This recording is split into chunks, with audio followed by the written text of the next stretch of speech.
instead of seeing persons, and by extension the communities and nations they create, as imaging God's life, we often reject others by committing the idolatrous mistake of wanting them to be in our image.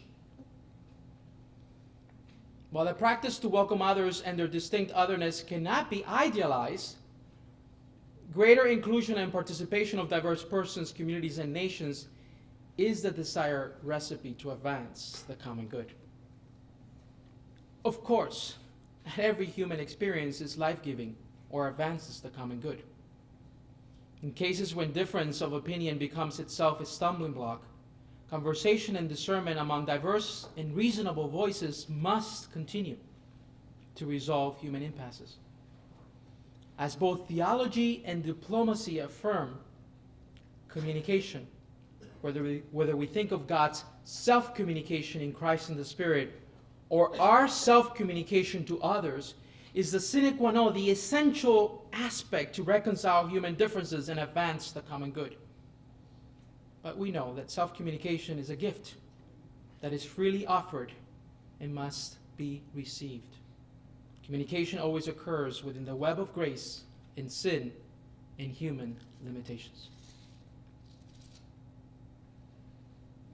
Third, Latino theology, diversity, and the common good.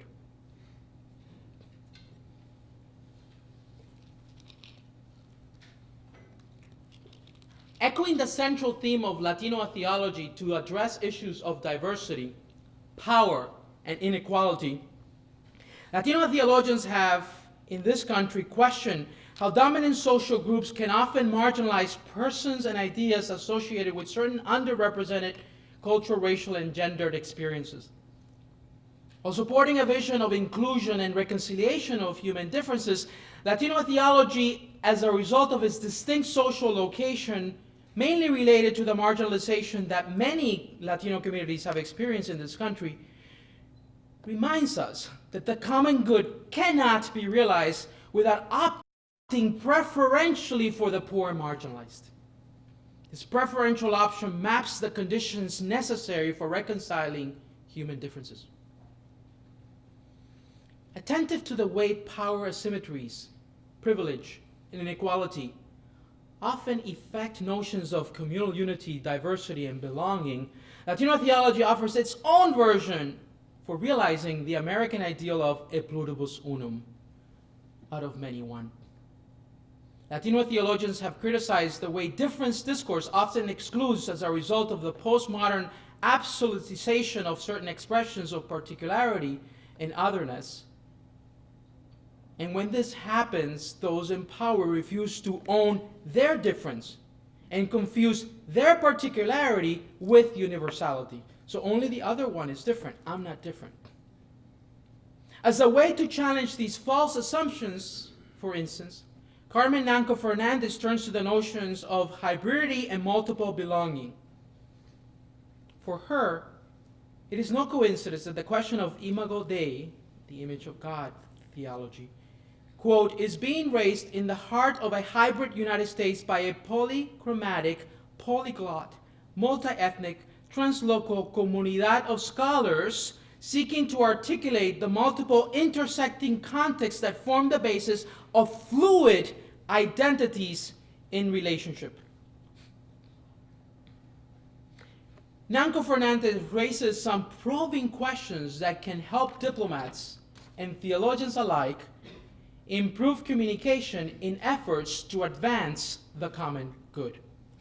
She writes, explorations of our hybridity and multiple belonging must also include a sustained conversation regarding multiple not fitting in. Who gets left out in our constructions of identity and community? Who resides on our margins when we omit or ignore the stories of our intersections? Who is ostracized based on arbitrary criteria determining the norm? Who is privileged and who is excluded when a particular norm is assumed as common? Who is silenced? Who loses agency? Who are the gatekeepers controlling access? End of quote. Let me pause again here in a personal anecdote. I had a reporter once ask me, imagine the scene. Mr. Ambassador, aren't you a Catholic theologian? Yes. How could you be a Catholic theologian and you're representing Obama's administration? Isn't he for blank, blank, blank? Isn't the administration? I just kind of like paused and said, I thought about saying something else, but I couldn't, but you know. But you know, Roberto Goizueta has already said, you know, we Cubans are very creative and very quickly. So I said, you know what, I'm Cuban American. I like my black beans and my turkey. I've lived on the hyphen, and that hyphen oftentimes brings tension that is creative, and sometimes it brings tension that is not so creative. But don't you dare ask me to give up any of those two aspects of my identity, because I want to live on that hyphen. I'm not going to give up the turkey, and I'm not going to give up the black beans and the rice. I'm not giving my Catholic identity up, and I'm not giving my American citizenship up. And as any other American ambassador, I'm here to represent U.S. foreign policy. We live in the tension. We live in multiple identities, and we have to reconcile and live with those gray areas. The Latin American Cardinal Rodriguez just told the German recently that the world is not black and white at times, that sometimes there's a gray area there. I think he was mentioning, did the reference in terms of the teaching on divorced Catholics and receiving of communion. Yes, life is complex. Lots of hybridity, lots of uncertainty. We need grace, we need healing, we need understanding. Back to Carmen Nancos' quote. Addressing these questions requires not only listening to the ordinary struggle of marginalized communities, but also critically valuing the rationality of their struggle. This requires an integral methodology. Latino theology has from its inception embraced such a methodology, rejecting dichotomies between things like theory and praxis, the private and public spaces, the personal and political life, sexual and social ethics, and the individual and community. Roberto Goizueta's theological reflections on accompaniment, rooted in U.S. Hispanic popular Catholicism, exemplify this integral methodology. Echoing the most central argument of this keynote, Goizueta's theology of accompaniment suggests the most fundamental contribution that Christian theology, and in particular Latino theology, offers diplomacy: the concept of the human person as relational. As I have suggested this evening, this contribution can invite the human imagination to envision diplomats as persons who embrace embodied relationship as their most fundamental, dynamic, and transformative act. Learning to relate in just and inclusive ways to distinct others, learning to embrace human differences, and translating this experience into critical theories should become the most basic grammar rule taught in diplomatic schools throughout the world's capitals. What Goizueta observes with respect to the nature of the human person can be mutatis mutandis applied to diplomats and the act of diplomatizing for the sake of the common good. And I quote my friend Roberto Goizueta, quote, "The human person is defined above all by his or her character as a relational being. This relationality is not merely some static essence of the person, but an active relating in and through which the person defines him or herself in interaction with others. Relationship is not something that happens to someone, something one experiences in a passive way, or something one possesses. It is something one does. The most basic form of human action, since through relationship we discover and live our identity as intrinsically relational beings." End of quote. That was from Caminemos con Jesús. He's walking with Miguel tonight, but he really walked with Jesus before. Relating to others and their distinct otherness, doing justice and living our identity as intrinsically relational beings would be transformative actions of self, communities, and nations disposed to advance the common good. Conclusion. Diplomatic relations between the Church and the Roman Empire have a long history. They originate with the ecumenical councils. Historically speaking, the office of the papal nuncio or ambassador of the Pope, who has an ecclesial mission to the church, as well as a diplomatic mission to a particular government, was already in place in 453, the end of the Council of Chalcedon. Thus, long before the birth of the modern nation states, the church was already engaged in diplomatic activity. In many ways, the church's diplomatic activity should not surprise us, given the fact that the church's central task should be to foster communication and right relationship with God and neighbor. Diplomacy and effective communication go together. And perhaps it is no coincidence that the first diplomats were considered to have been angels, that is, messengers sent from the gods to mediate human conflict. As I have suggested this evening, theology is a discipline through which we understand the politics of God's economy, or how to best order God's household. From a Christian point of view, this order or paradigm for communication and relationship has been revealed in the life of Christ. Diplomacy, the practice through which we understand the politics of the capitals of the world, increasingly demands engagement with religious ideas and actors in a world characterized by the globalization of God. Today, few would deny religion's growing influence in international politics. As Scott Thomas argues, quote, as the world becomes more religious, religion will likely alter relations in the traditional nation-state system, end of quote. He concludes that, quote, a new kind of world is in the making. And that understanding this world is really indispensable for the United States and for any other international foreign policy maker in the coming decades. Secretary Madeleine Albright also argued for the importance of religious ideas and actors within the world of international relations in her book, The Mighty and the Almighty. Albright cautioned that, quote, in the future, no American ambassador should be assigned to a country where religious feelings are strong unless he or she has a deep understanding of the faith commonly practiced in that place, end of quote. What does Christian theology offer diplomacy to deepen its critical reflection upon the world of human relations? Christian theology offers diplomacy more than just traditional prescriptive advice and memoirs. As I have argued, Christian theology can offer its critical and experience-laden reflections on the nature of human persons. Moreover, as Latino theology underscores, Christian theology offers the preferential option for communicating and relating to the poor and marginalized as the cornerstone to justly and equitably build international relations and advance the common good.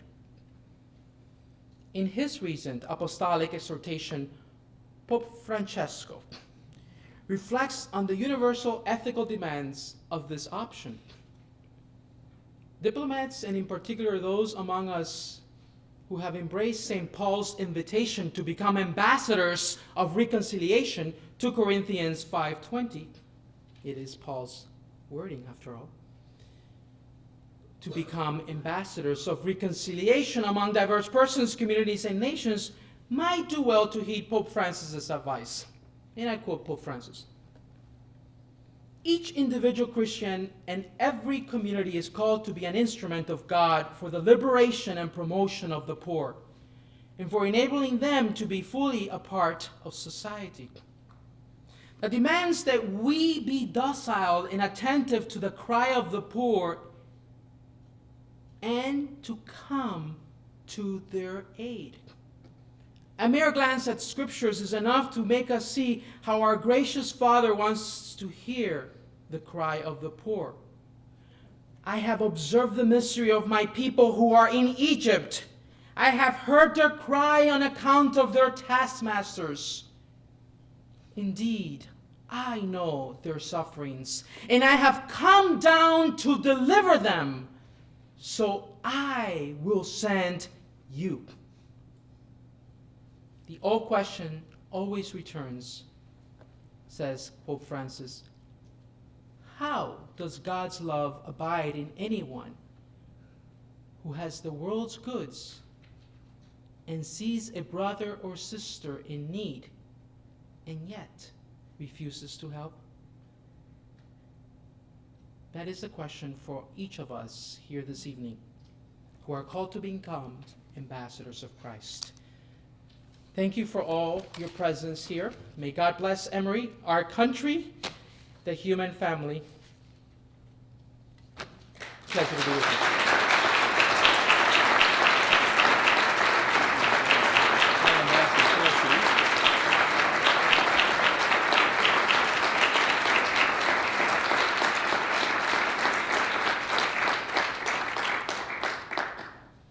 Thank you, Ambassador Diaz. You have some note cards and pencils there. If you would, if you have a question, please write those down and pass them to the end of the row, and we'll collect those. So while that is going on, I guess I'll ask a question. You're not allowed to ask. You've asked enough, of course. No, just kidding. And he mentioned the assessment cards, but Miguel filled out his own. I don't know what, they know the speaker, you're allowed to do that. My question is this, thinking about this notion of diplomacy in the church, relationality, how does that apply to, say, issues of war and peace? The Catholic tradition of just war and also pacifist traditions are sort of in conflict, or there at least there's some tension there. And there certainly is, of course, in the world, a realist position of whether we should go to war or how we should treat other nations. How do you see your thinking sort of about those issues? Will it influence or change the church's position? Can it influence or change the world's position? I know I've just asked you to write another book here, but so I apologize. But yeah, I mean, that's a difficult question, right? Because we are dealing with, in the realm of human relations and in the realm of grace and sin. And so